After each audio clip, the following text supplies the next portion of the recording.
The bankers are now bank robbers. All the money at the top, little to the bottom. America is run by economic vandals and financial fraudsters. American law is in the hands of bank robbers, they are not accountable to anyone. The banks do not even print money. It is all digital money backed by nothing and printed on nothing. It is all one big scam. They are addicts, and addicts will do anything to keep their high going. They are gamblers. They want to keep their casino running. The bankers will keep injecting more monetary methadone to keep them alive and moving. But they are really dead. They come up with different scams to keep this thing going. The Fed must lie about real inflation. If they admit that real inflation is over 10%, then it takes 10 years to inflate away half of your wealth. People who think they are going to retire are going to have a severe wake-up call. The real inflation of all the money created after 2008 is just now coming home to roost, and that isn't even counting all the offshore dollars from the petrodollar. As other countries use other currencies, those dollars will go home as well. Inflation in the next 20 years will be skyrocketing. Learn to grow a garden. A big garden. And buy some silver and gold. Anything that will maintain its value. The storm is in the mail. We are living in a system of the banks, by the banks and for the banks, and that is the reality. They spend all that money to save the banking system, and the biggest travesty is, not one person of any stature went to prison for the fraud against the American taxpayer, not one. At least GWB sent Kenny Boyle, Jeffrey Skilling, and others to jail for what they did to Enron and especially to the people of California with those phony rolling blackouts. I am sick, just like half the country, of all the disappointments in investigation outcomes that result in no indictments. Had any of us peasants have done these crimes against a lawfully elected president, we'd be tried already and either locked up for life with no parole ever or dead from a firing squad. The central banks get power from billionaires that control the two political parties. The billionaires own the Fed. So they are forcing the Fed to hyperinflate and lower rates. The US government has sold its population to private corporations. The prison industry needs new inmates perpetually. I am waiting for the government to make being in debt for too long a crime, or non-payment defaults get 3 months in prison, or you can opt to do jail time to clear your debt. Billionaires have little to worry about if there is a peasant insurrection. Residing behind their fortress-walled mansion, they'll just bring in the military and militarized police in to protect by slaughtering off the fodder. A strong economy, says the government. Why then the hell is all the trucking companies going bankrupt? Why did the Fed cut rates? Why are they bailing out the banks with repo? Greatest economy ever, not.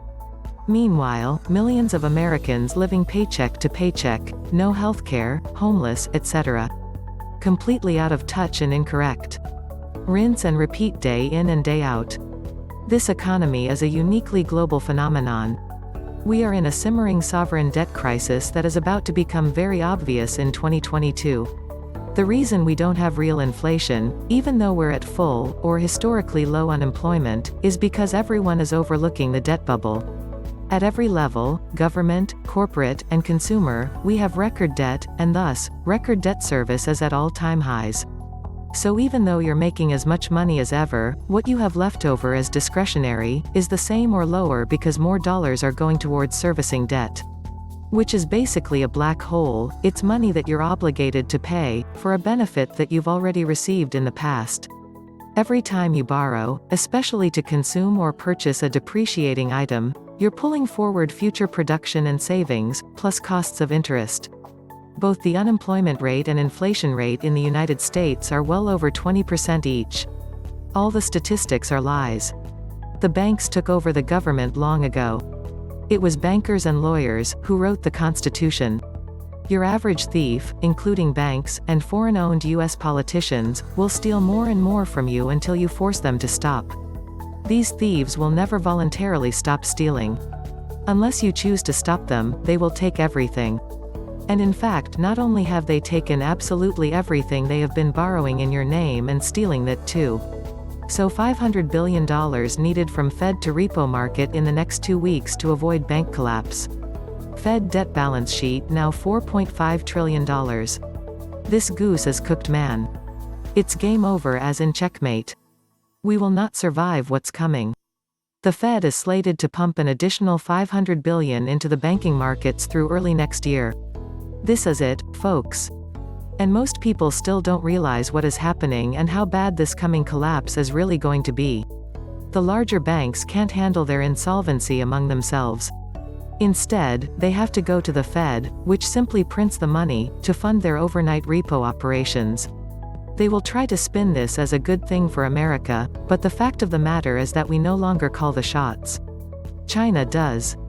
The mask will come off more and more as China gains new ascendancy over the United States. The actual long-term ramifications of this are simply too unthinkable for most people to grasp fully. China leading the world versus the USA leading the world are two totally different ideologies. One is based on totalitarianism and coercion, and the other one is based on freedom and individual liberty. This will not be like driving on the left side of the road as opposed to the right side. And this won't be just another economic recession or even depression, but one where those who think they are positioned to make a profit may, in fact, also be destroyed. There are ghastly times ahead for the United States. And to those who out of their own ignorance sing of the joys of China, you will rudely awaken. The Fed is expected to lower rates after having deprived savers of a reasonable return on their hard-earned financial resources for years in order to compensate for, and support the risk-taking behaviors of market players. Those mostly responsible for the current economic debacle that exists. This is neither normal nor equitable.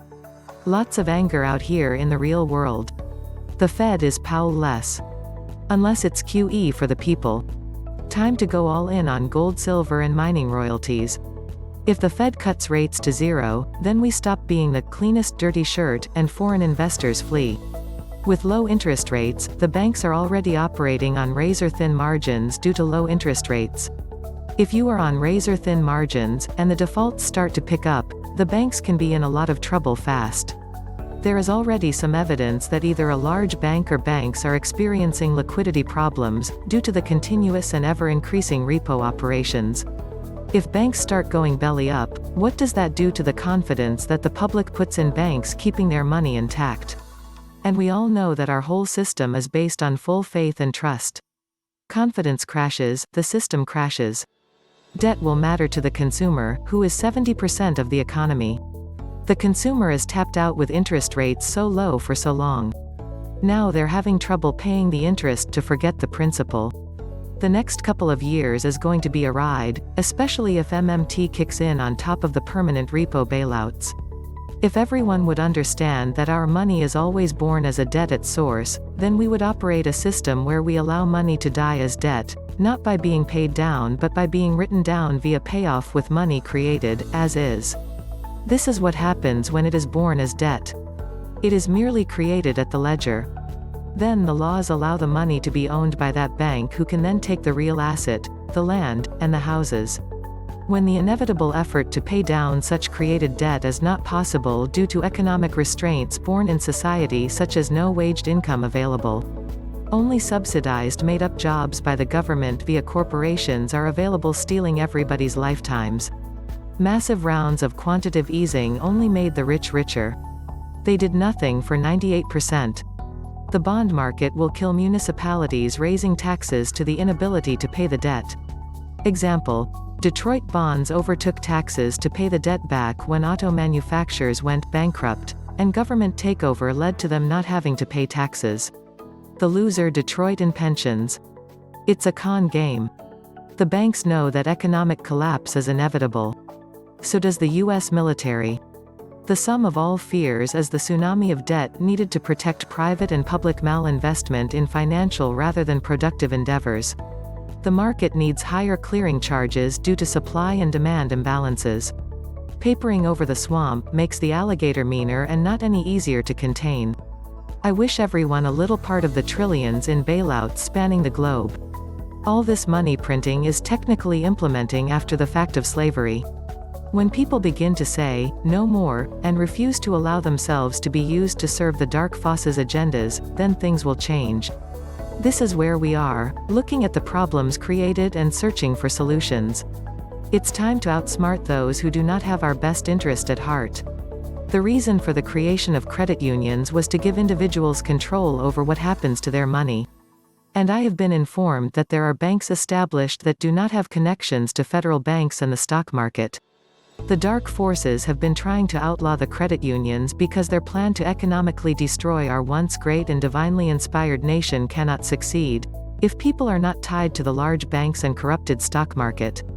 Everything takes place in this never-ending political theater slowly because the script is written in episodes as things develop, and agents of the deep state have to coach the players before they act day by day to ensure they play their parts convincingly. It makes great entertainment for the masses and journalists. Thomas Jefferson once said, "I believe that banking institutions are more dangerous to our liberties than standing armies. Invest in wheelbarrows and in wheelbarrow insurance." The stock market keeps on up and up, regardless of the underpinning factors of the economy. However, one day, the laws of economic reality will set in. It's all up to the Fed and bankers. As long as the Fed continues to keep rates low and lend monies to the banks continue to borrow and extend credit to consumers. And no matter how much debt we get, we will continue to spend. Most of my friends have a lot of credit card debt, but they are still having parties and using plastic money to have a very nice time, and as usual, they say I am worried about nothing. Keep saving and stacking. I will.